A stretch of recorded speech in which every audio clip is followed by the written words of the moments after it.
Welcome to Computer Programming with Sharon. Today we will discuss about shorthand assignments.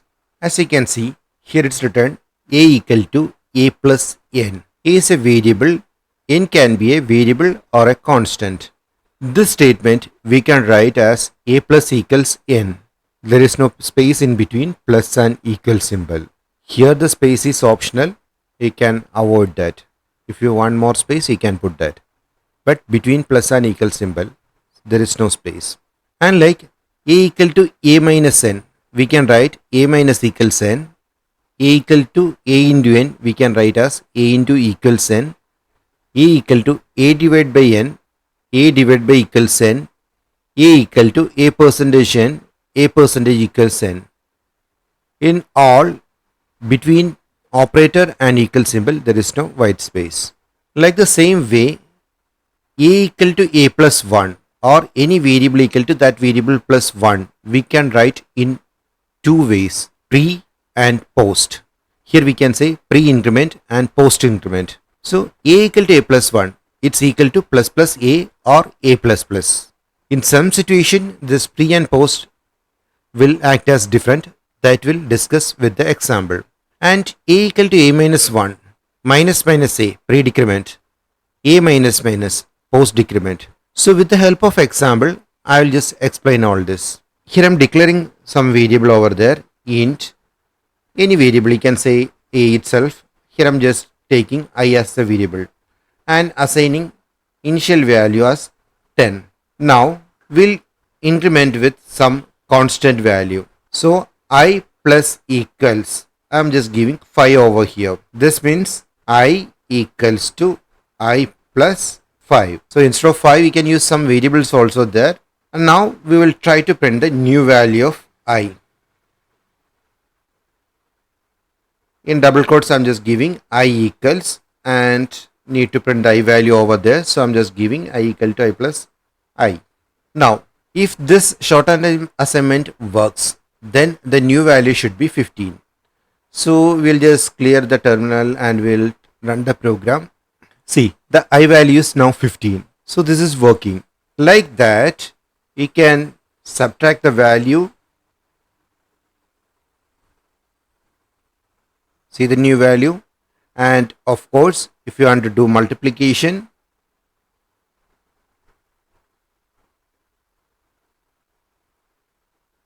five into 10, 50.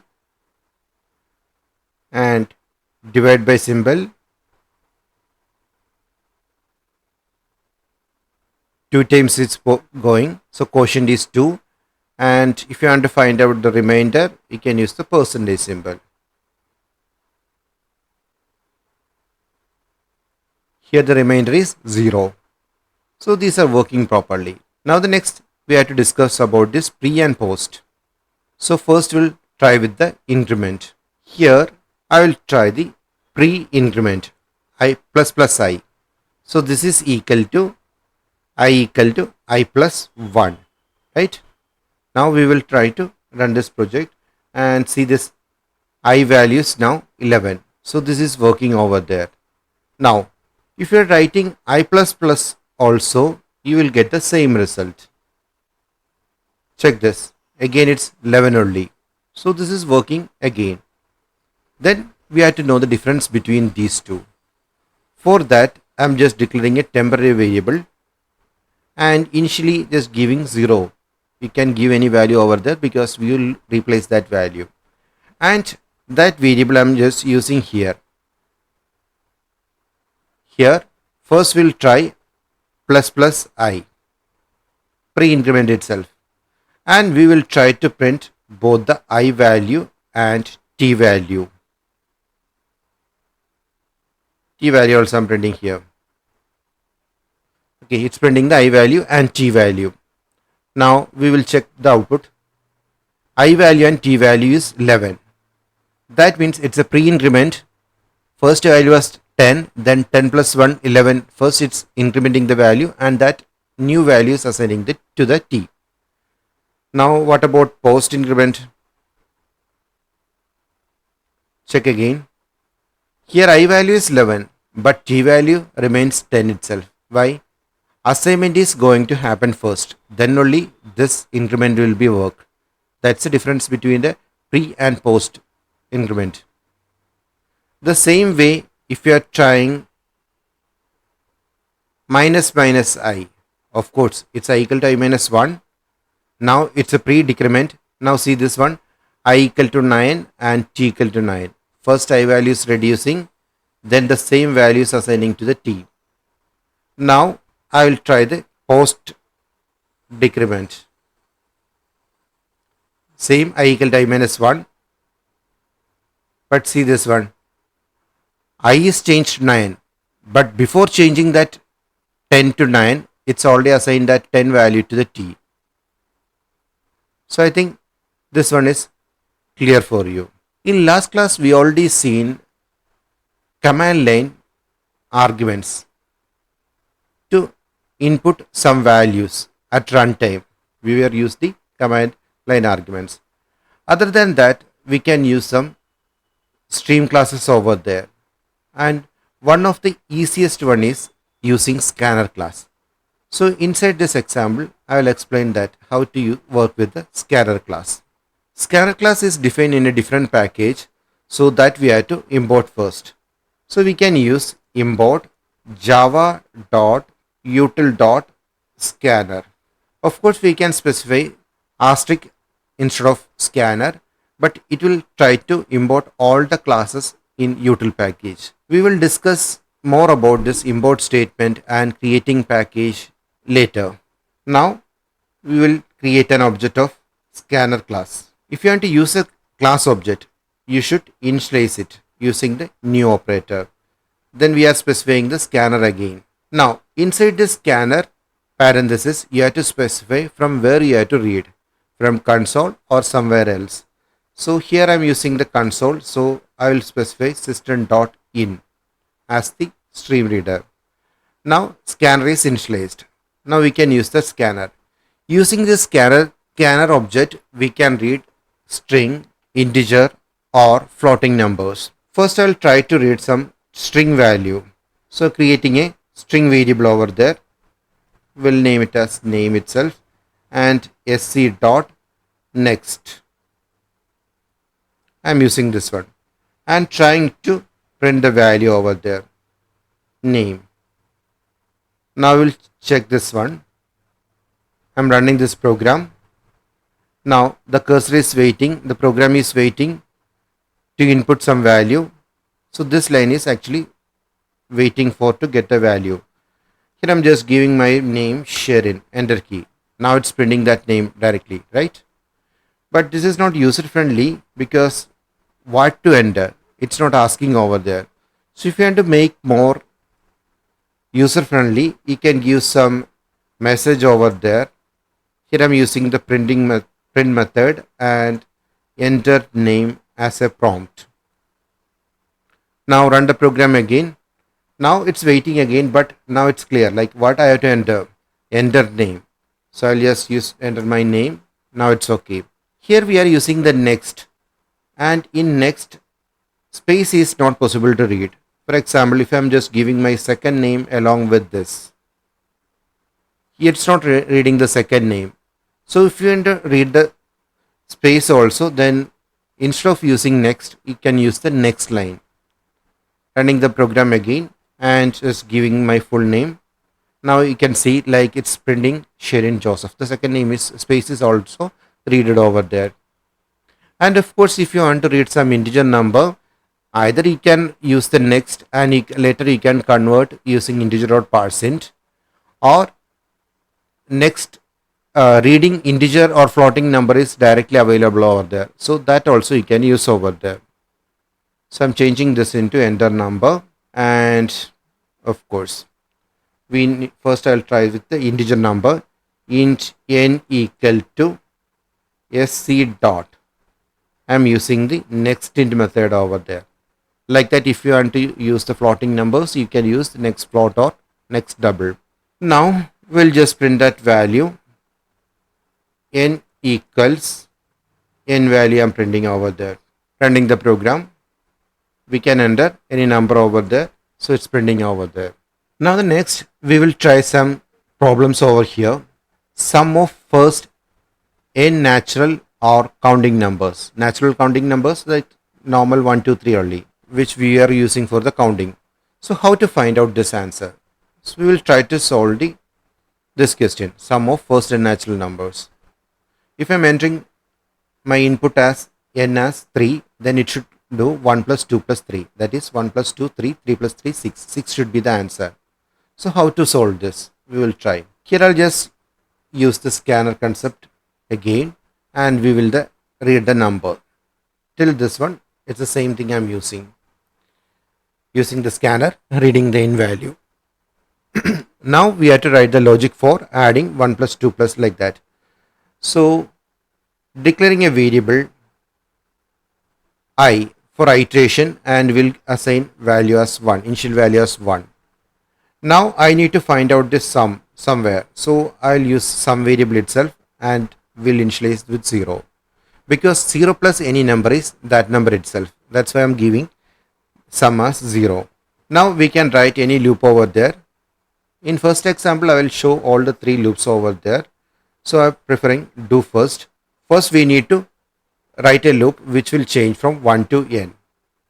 So here I is less than or equal to n, and inside this I plus plus or plus plus I. Here you can see like this is starting from 1 and incrementing by 1, and it will work till n. So this will work automatically n times. Now here if you are trying to print the I value, it will print 1, 2, 3, but I need to find out the answer. So sum plus equals I. So instead of printing that number, it will try to add to the sum variable again. Sum contains that value, and after completing the loop we have to print the answer also there. So here I'll just print sum equals or natural sum number sum equal to whatever you can write over there, and just print that value. Now I'll just run the program here. Enter number, entering 4 over here. So here you can see sum equal to 10. Now I'll explain how this one is working. Here some variables we already declared over there, so those I will repeat again. N equal to, n is using like updating only inside this line only. In 6th line only we are updating that n value. So n value will get only 1 times. So here I'm just writing n equal to, we will give the same number which we given inside the program, that is 4. Now sum equal to sum plus I, this is inside a loop, so it will change in each iteration. I equal to I plus 1, that also inside the loop, so both will change. So sum variable and I value I will write like this, because this is getting new values again and again. First sum value is 0 and I value is 1, this line. Now entering to the loop, sum equal to sum plus I, sum is 0 and I is 1, 0 plus 1 is 1. I plus plus, I value should be incremented, so it's changing into 2. Condition is 2 is less than or equal to 4.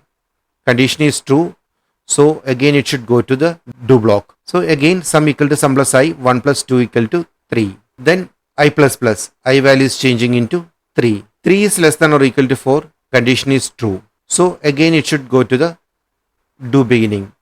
Sum equal to sum plus I, sum is 3 and I is 3. 3 plus 3 is 6. I plus plus, I value is changing into 4. Then 4 is less than or equal to 4, condition is true. Again this is working, sum equal to sum plus I. 6 plus 4 is 10. Right? Then I plus plus, I value is changing into 5. 5 is less than or equal to 4, condition is false. So this loop is ending over there. And last value of sum is 10. Right? Now we are printing sum equal to the sum. Now we are printing sum equal to sum. So in output it should show sum equals to a 10 value. Right? So this is showing over here, sum equal to 10 value. Now if you want to try with while loop, you can just remove this do and you can write this while over there, and of course you have to delete that semicolon also. This will give the same answer. You can give any number over there, say 5 equal to 5. Now we are getting 15 as a result. Now if you want to try with the for loop, for we have to give the initial value, condition and the updation. Here initial value is already given there, I equal to 1. So if you want, you can avoid, you can just put a blank. You don't need to give the initialization before semicolon if it's already there. And updation is also here, so you don't need to give the updation again. You can run like this way also. This is also going to give the same result over there. I'll just prefer to write I equal to 1 here itself and in sum equal to, okay. Then instead of writing this statement, we'll write here. Now it's a complete for loop. Initialization is there, condition is there, updation is there. Again the working will be same. I equal to 1. I is less than or equal to 4. Condition is true. Then this should work. Then after updating this value, it will go to the I++. Again the condition will check. And we are getting the same result over there. If I'm giving 5, I'm getting 15 as the result. We will try one more question. Factorial of a given number. Some similarity is there, so that's why I'm taking this factorial of a given number here. How to find out the factorial? Just imagine I need to find out the 4 factorial. This will be equal to 4 into 3 into 2 into 1. Actually 24. This will be the answer. So we have to multiply from 1 to that number. So I'll just modify with this for loop. The answer value for factorial, I'm just writing f itself. Okay. And if I'm giving a 0 initial value, 0 into any number is 0. So I will not get the answer. So we have to change into some other number which will give after multiplying the same number. Here I'm just changing into 1. 1 into any number is that number itself. You know that. Now this loop is same thing because we have to iterate from 1 to n. So it's the same thing. Now the next thing, instead of adding I value, we have to say f equal to f into I, or I can just use the shortcut f into equals I. You can write f equal to f into I also, no problem. I'm trying to print a factorial of n value. So here I'll write n factorial equals to, the answer is inside the f. Now we'll just run the program, giving a value 4 over here, pressing enter key. Yeah, 4 factorial is giving 24. We will just check the working again. Here n value, that is not changing. Here I am just given 4. Then I value is changing from 1 to n. And inside the loop, we are changing the f value also. So first time here, f value is 1. First time here, I value is 1. Now it's checking 1 is less than or equal to 4. Condition is true. So this should work. Here it is saying f equal to f into I. F value is 1. So 1 into 1 is 1 again. Then it will go to I++. I value should be incremented into 2. 2 is less than or equal to 4. Condition is true. Then f equal to f into I. F into I. 2 into 1 is 2. And again I++. I value is incrementing. Then 3 is less than or equal to 4. Condition is true. F into I. 2 into 3. That is 6. I value is incremented into 4. 4 is less than or equal to 4. Condition is again true. 4 into 6 is 24. And I value is incrementing into 5. 5 is less than or equal to 4. Condition is false. So the loop will be terminated over there. And final value of f is 24. And here it is printing n values, that is 4. And printing exclamation equals f value, and that is 24. So we can read that 4 factorial is 24. This is the answer. So I think this is clear for you. We will wind up the class for today. Please subscribe, share and like. Thank you for watching.